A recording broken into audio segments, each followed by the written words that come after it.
The video game industry moves fast, but we move faster. This is the Turbo Button Show with Darien and Jacob.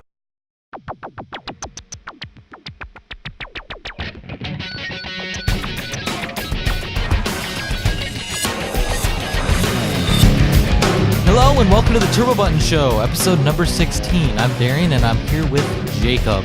No, you're not. We might be in the same location, but we're not together. You're lucky I didn't. So, this is for the week of December 22nd, 2016. December 22nd, 2016? It's exactly 1 month until my birthday. Keep a note of that, everyone. Oh. So, you're saying you're finally going to turn 15?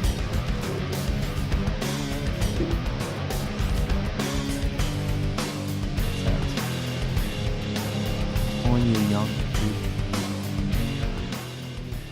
Well, Anyways, news. Anyway.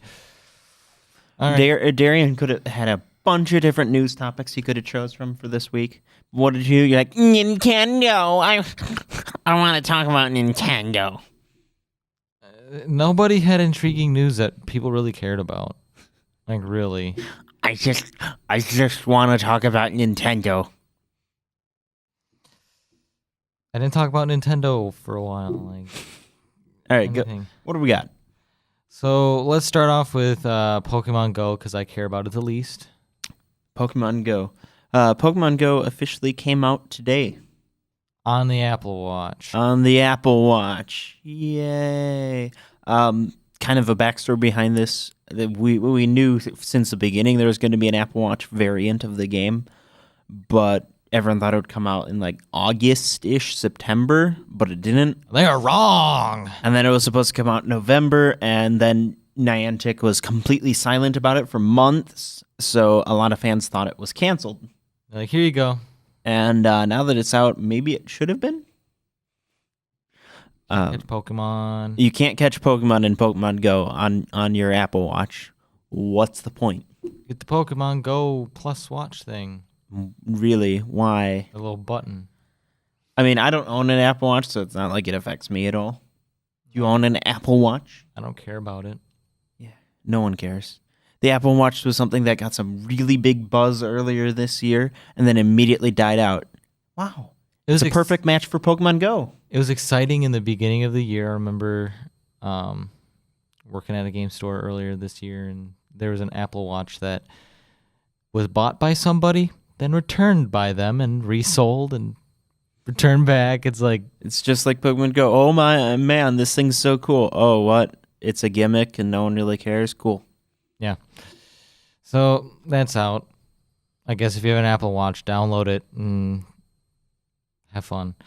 The next story I'd like to talk about is Nintendo 3DS shortage. Yeah, this is something I brought to your attention. Just kind of like, have you noticed? You didn't bring it to my attention. Yeah, a couple days ago. Oh, no, that's Christian. Never mind. Yeah. Get your people straight. You all look the same to me. All you human beings. So it seems like the 3DS is in very, very short supply over this holiday season. I believe Nintendo's just being like, the Switch is going to be the thing you want. I think Nintendo has stopped producing them, at least temporarily. And they're just kind of trying to make sure they have no unsold stock when the Switch comes out. That way we don't accidentally have another Game Boy Advance versus DS situation. Don't worry, the DS isn't going to kill off the Game Boy Advance. We're going to keep supporting it. Here's new systems. Get this new Game Boy Advance. Oh, the DS completely killed the Game Boy Advance line. Oops. Oh, well. It had a Game Boy Advance slot on it, so people who are still producing Game Boy Advance games could still play it on their DS. So, I don't think, even with Pokemon Sun and Moon being huge right now, I don't think the 3DS is in that crazy of a demand. Well, Pokemon Sun and Moon pretty much sold to the people who already had the systems and people who are anticipating it and bought a system to get the game. And people who are getting it now are probably already 3DS owners or people finding secondhand systems.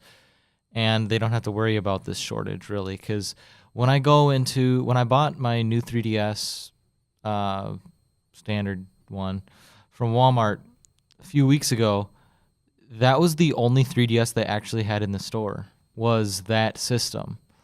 And I'm like, this is a little bit strange. I go into a different big box store, and they don't have any in stock. I asked about GameStop, and they're like, oh, we only have like 2. I'm like, wow, what is going on? And you go into like a Toys R Us, and they used to have like a big stock of Galaxy colored ones or whatever. It's smart on Nintendo, though, if you think about it, because they don't want to end up with a warehouse just filled with 3DS systems, say, next April, and just realize, oh, we can't sell them. You can still buy, it's kind of funny. I actually did a little bit of research.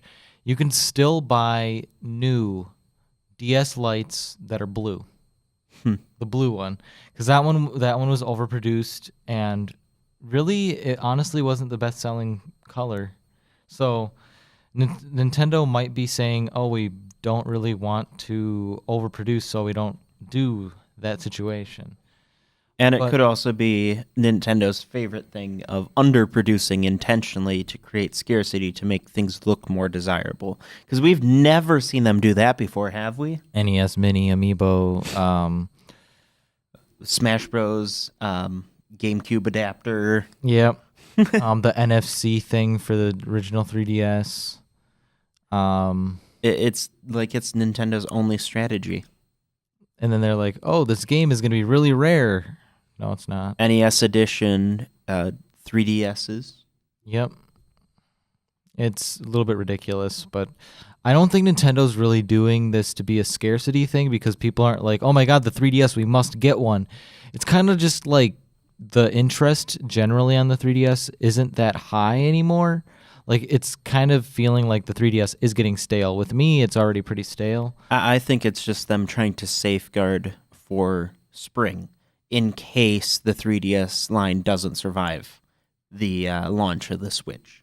Yeah, I feel like the 3DS is still going to get support for a few years, but the Switch pretty much going to take that over because, to be honest, it feels like it's taking on the role of the 3DS or the DS line or their handheld line. It's taking both. Yeah, and it's already confirmed that people have been finding, I'm segueing right into the next subject right now, is... wow, what a smooth segue. Totally.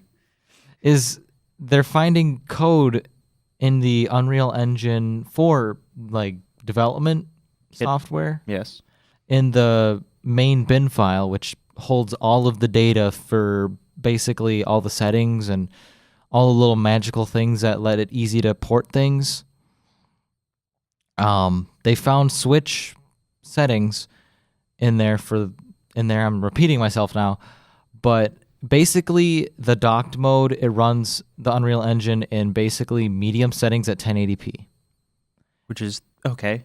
And when the system is in like the tablet mode, it runs at 720p at low settings. That makes sense as well. But Unreal Engine 4 in low settings is already better than like the most demanding games on 3DS. Here's the thing with Unreal Engine. Unreal 4 has only been out for about a year now, and there's, as far as I know, barely any, if any, actual games you can buy right now that use Unreal 4.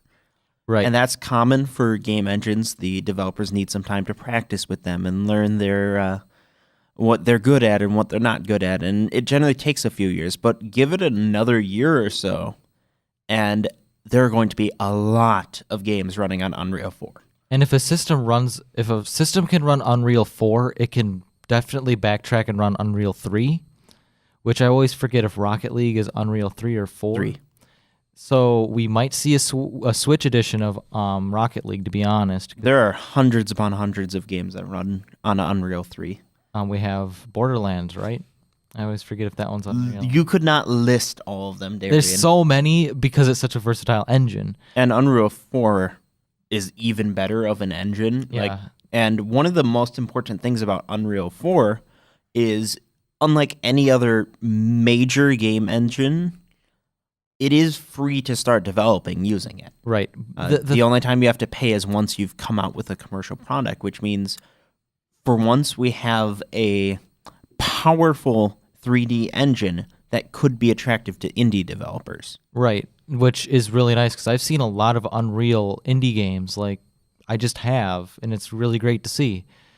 And one of the things I like to point out is that PS4 uses Unreal when it runs Unreal Engine 4. It's running it in high settings, but it's not like the ultra settings you can get on your PC. But it's good. It's really good.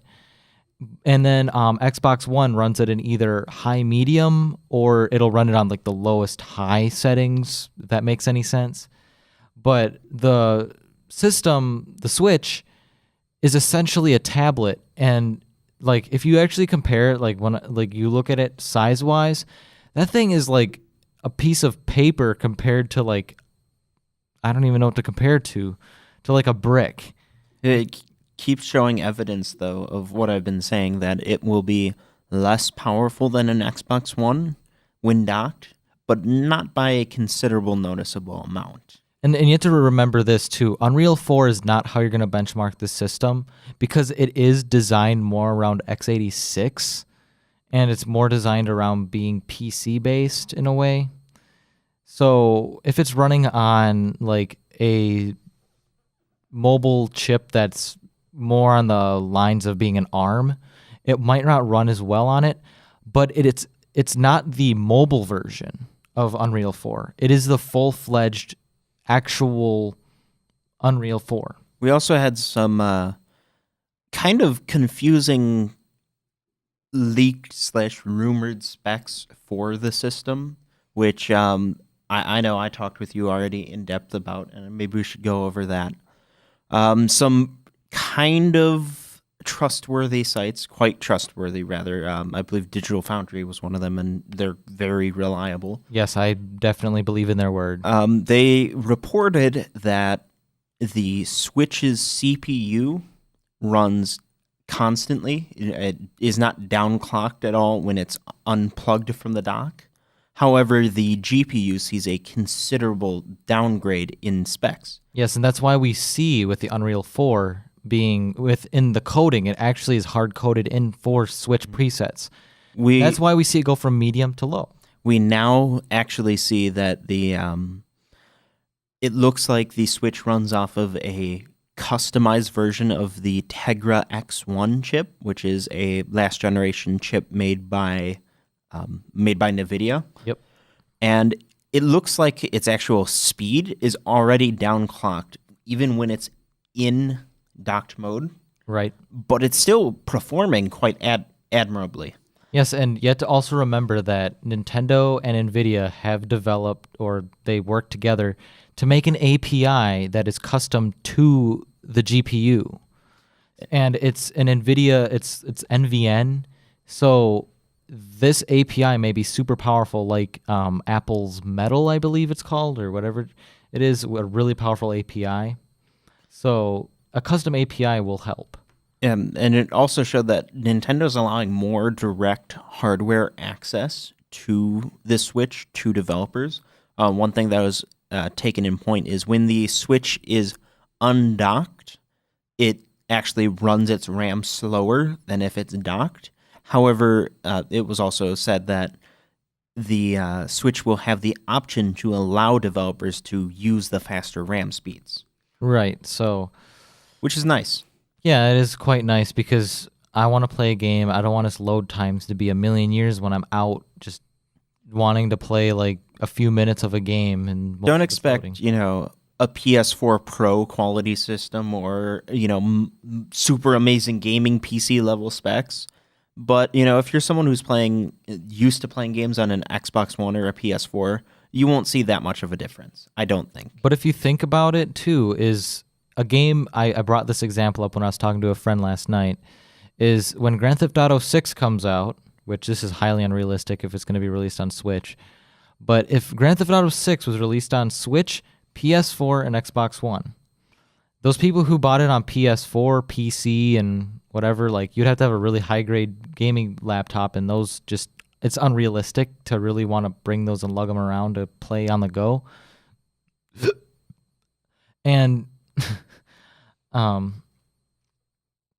those people are locked to basically their bedroom or their living room.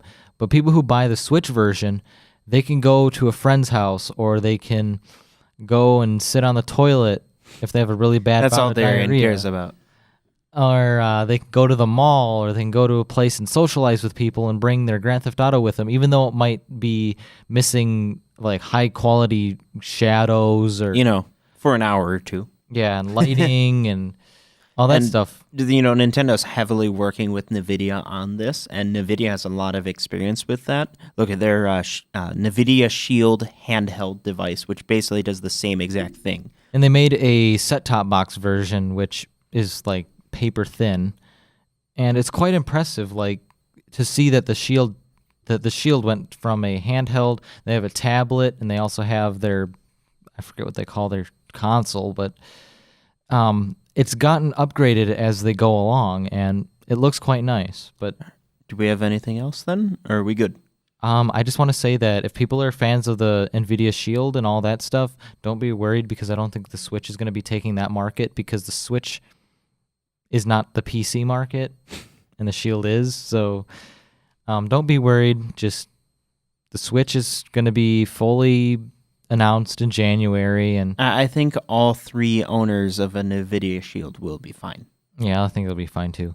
All right, But- well, I guess that's everything, right? Yeah. What should our wonderful fans do? Hit the subscribe button, that bell next to the subscribe button, so you get all of our notifications. And you should like this video, share it with your friends. Also, talk about what you think is going on with the gaming industry in the Gaming Bus community. Let us know in the comments below what you're hoping to get for Christmas, because, we're, at the time of recording this, we're 3 days away, right? 3 days away. So let us know what you want to get gaming-related for Christmas. And see you next time. New episodes and other content can be found on turbobuttonshow.com. Be sure to follow us on Facebook, Twitter, and YouTube.